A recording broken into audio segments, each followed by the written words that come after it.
dzisiejszym odcinku Bogatego Studenta gościmy Emilię. Emilia jest przewodniczącym samorządu koła naukowego na WSB, ale to koło naukowe jest dość niestandardowe, ponieważ jest to koło naukowe o ubezpieczeniach.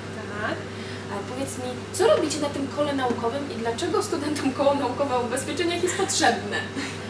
Znaczy, koło naukowe ubezpieczeń jest na pewno każdemu potrzebne. W ogóle zrozumienie jakiegoś tematu odnośnie ubezpieczeń, ponieważ jest to taka dziedzina, o której mało wiemy, a powinniśmy wiedzieć znacznie więcej, bo chodzi tutaj o naszą przyszłość.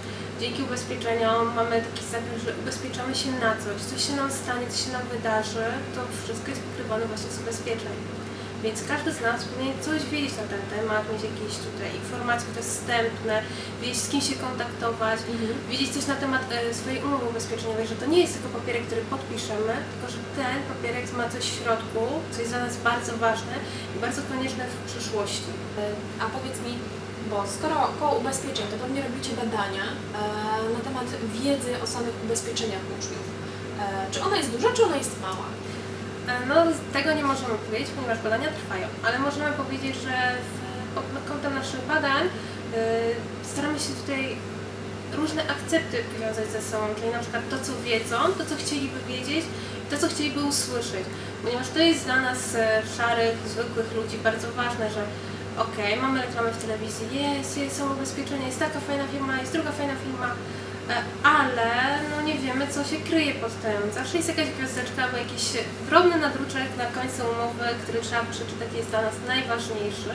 Dlatego właśnie sprawdzamy to, co wiedzą nasi studenci innych uczelni, żeby porównać się, jaka jest właśnie ta świadomość w ogóle uczniów szkół wyższych. A powiedz mi, w takim razie znacie ofertę każdego banku?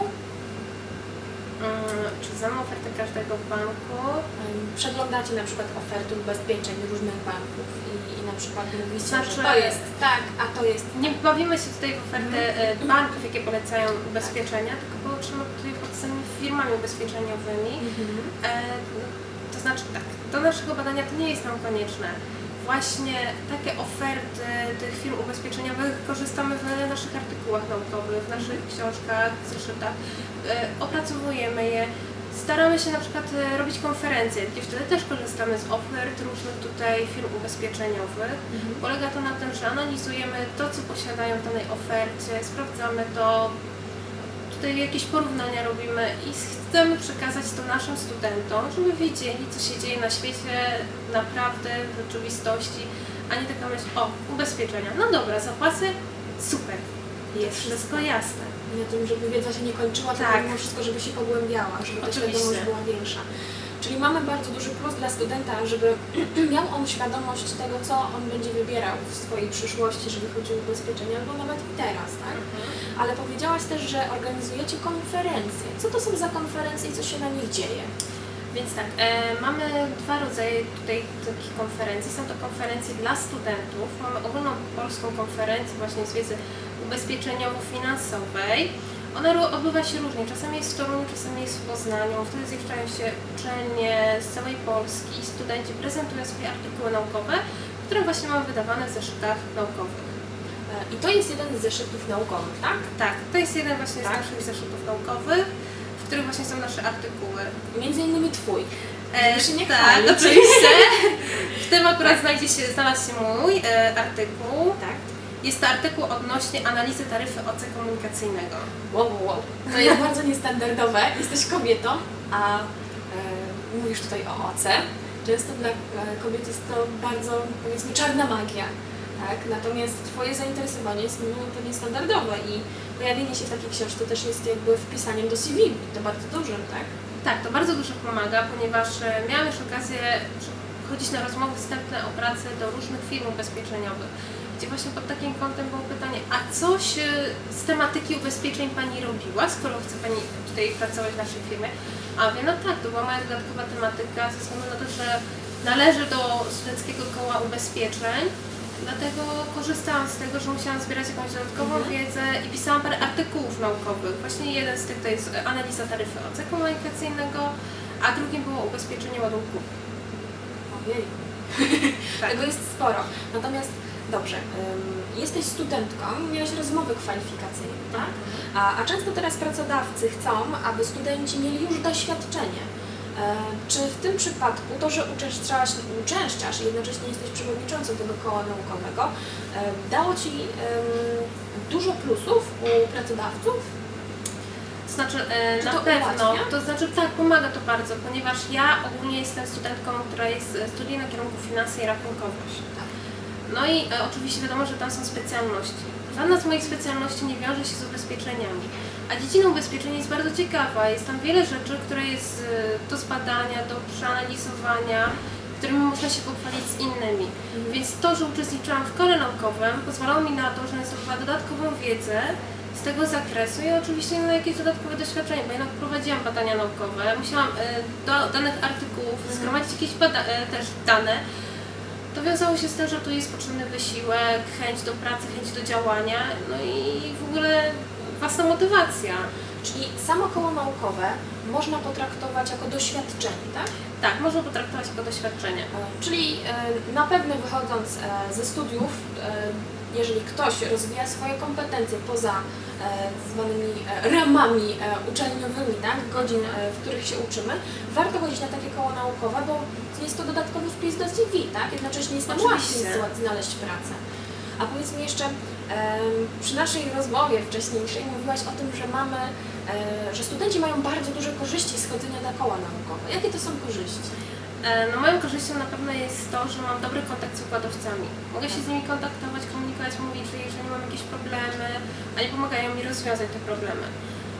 Na przykład mamy takich studentów, którzy właśnie nie wiedzą, na czym polega dana dziedzina. My jako studenci z danego koła naukowego możemy powiedzieć, słuchaj, ale my mamy takie koło naukowe. Jakbyś przyszedł na te koło naukowe, powiedział nam tą historię, to może z opiekunem naszego koła naukowego byśmy pomogli Ci rozwiązać ten problem. Ułatwiłoby to Twoją sytuację, może byś wiedziała, co dalej robić, jak się poruszać, z kim rozmawiać, gdzie się kontaktować. No dobrze, a kiedy macie jakieś spotkanie? I takie osoby się przychodzą, rozmawiamy o tym i to jest na zasadzie, że tak, opiekun najpierw właśnie wysłuchujemy tą historię, zastanawiamy się, o co chodzi i jest tak, nie ma ze strony opiekuna od razu takiej odpowiedzi, dobrze, powinieneś to i to zrobić. Czyli nie ma takiego oceniania, a skupienie się na tym, jak można Tobie pomóc. Tak, to polega na takiej zasadzie, że najpierw pytanie do nas, dobrze, co Wy byście zrobili na jego miejscu, gdzie on powinien się odezwać? A my wtedy... Czyli pobudzamy nasze szare komórki. Tak, oczywiście, zastanawiamy się, taka reakcja, o co chodzi, co nam kombinować. No i po pewnym czasie każdy mówi to, co myśli na swój temat, w tym zdaniu, wypowiada się, no i jest taka analiza grupowa, zbiorcza i wtedy jest końcowy efekt, wypowiedź opiekuna i pogłaskanie osoby, która mówi, dobrze, tak, o to chodziło, masz rację, zastanówcie się, pozostali zastanówcie się, pogłębcie to swoją wiedzę, może coś tam jeszcze też się zastanowicie nad tym, może jednak coś innego powinno tu być, ale myślicie bardzo dobrze, bardzo racjonalnie i o to w tym chodzi. Emila, ja wiem, że Ty nie tylko i wyłącznie działasz w kole naukowym ubezpieczeń, ale i też w public relation. Mamy wiele korzyści dla studenta, jeżeli chodzi o koła naukowe i profitów, jakie może z nich czerpać na swoją przyszłość, a obecnie jako będącym studentem. Powiedz mi, co Ty wyniosłaś z tych kół naukowych? Co Tobie dało to? Czego się nauczyłaś i dlaczego byś poleciła rozwijać się właśnie przez koła naukowe studentom? Swoją super historię z kołami naukowymi zaczęłam od koła ubezpieczeń. Co wyniosłam z tego koła? Wiadomo, że na danym kierunku, na danej specjalności nie ma takiej dużej ilości materiału, która pomogłaby nam się oswoić z daną dziedziną. No oczywiście na spotkaniach koła, gdzie tak, Można się pochwalić, tak. musiałam zdobyć dużą wiedzę na temat ubezpieczeń, musiałam wszystko analizować sama. Jeżeli czegoś nie wiedziałam, mogłam się podpytać tego opiekuna, tak, wszystko nam wyjaśnił, wytłumaczył. Co jest najważniejsze, no to jest moje dodatkowe doświadczenie, dodatkowa wiedza, ponieważ tego na studiach miałam w okrojonej części. Wiadomo, że różnie bywa z zajęciami, nie można pozwolić sobie na zbyt dużą ilość jednych zajęć na niekorzyść innych zajęć. Tak. Dodatkowo, tutaj jeśli chodzi o koło naukowe Preparation Dialog, no to byłam dosłownie mieszanka wybuchowa, bo tu jest marketing, tu są finanse, tu jest trochę zarządzania. Ojejku, mieszanka wybuchowa. Ale tam też właśnie zawsze się zastanawiałam, na czym to polega, czym się zajmuje w ogóle public relation. I na spotkaniach koła była też taka rozmowa, przedstawianie referatów, analizowanie ich. No, zaciekawiło mnie to. Było jedno spotkanie, było drugie spotkanie, były kolejne spotkania.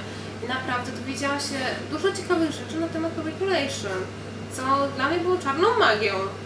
To jednak nie jest tak, ta tematyka nie jest taka straszna, jak się o niej mówi. To jest naprawdę coś przyjemnego. I coś ciekawego, rozwijającego. Tak. A powiedz mi, które z tych kół naukowych, mogę tak, ale mogę zadać to pytanie, jeżeli nie, to mrugniesz okiem i wytniemy to. Które koło naukowe najbardziej Ci leży na sercu? No chyba jednak Studenckie Koło Ubezpieczeń, ponieważ to było moje pierwsze koło. Jestem w nim Sentymentalnie tak, związana. oczywiście, żyję z nimi i kontaktuję się z nimi, tworzę z nimi coś już bardzo długo, bo to już jest jakieś 3 lata, bo w 2010 zaczęłam swoją przygodę właśnie z tym kołem. I naprawdę jestem zadowolona bardzo z tej całej przygody, z tego co się dowiedziałam, co zdobyłam, co wyniosłam i co jest moje, co mogę przekazać innym osobom. Też WSB, Wyższa Szkoła Bankowa, jest dość niestandardową szkołą, ponieważ bardzo duży kładzie nacisk na praktykę, prawda? Tak, i to jest bardzo dobre, to jest naprawdę świetne, ponieważ my jako studenci, wiadomo, na przykład studenci dzienni nie mają możliwości pracy Tak. w tygodniu. Fajną opcją jest tutaj praktyka. To naprawdę jest super, ponieważ idziemy do pracodawcy, sprawdzamy się z danej dziedziny, analizujemy to, kontaktujemy się z tym, mamy możliwość porozmawiania z kimś, kto pracuje w danej branży, do której my chcemy niedługo dołączyć. To jest naprawdę świetne dla naszych studentów i dla osób, które studiują w jakichś innych uczelniach. Ja z racji tego, że ja uwielbiam Paryż i uwielbiam Francję, to ja bym to przyrównała troszeczkę do systemu nauki w Paryżu, bo pierwszy rok jest sama teoria, kolejne lata to jest sama praktyka, chodzisz na praktyki, nie masz żadnej teorii. Tylko że tutaj jest fajne połączenie i kwintesencja tego wszystkiego, i teoria, i praktyka. Tak? Znaczy to troszkę inaczej wygląda, ponieważ my już na pierwszym roku mamy trochę praktyki. Mamy dużo ćwiczeń, dużo właśnie kontaktów z wykładowcami, gdzie ćwiczymy coś, co nam się przyda w przyszłości. Mamy możliwość korzystania z dodatkowych szkoleń dzięki naszemu biurowi karier. Jest to możliwość właśnie różnych tematyk, od pisania CV, rozmowy wstępnej, po zachowanie się w firmie, etykę zawodową i różne inne aspekty związane z przyszłą pracą, co jest Czyli bardzo... sam student śmiało może się zwrócić do biuro kariery zrobi wszystko, co on będzie chciał. Niczym Jean, tak? No, wszystkiego nie zrobi, ale może mu pomóc osiągnąć swój cel. Zdecydowanie. Tak. Czyli w osiąganiu celów bardzo pomagają koła naukowe, tym bardziej koło ubezpieczeń, o którym mówiła Emilia. Ja Tobie bardzo dziękuję za ten wywiad i jestem pewna, że na pewno Emila Was swoją osobą zainspirowała. Jeżeli jesteście ciekawi artykułu, to jest to artykuł wydawany przez Polskie Towarzystwo Akademiczne oddziału w Toruniu i na pewno Emilę tam znajdziecie. Dziękuję Tobie bardzo. Ja Ci również dziękuję.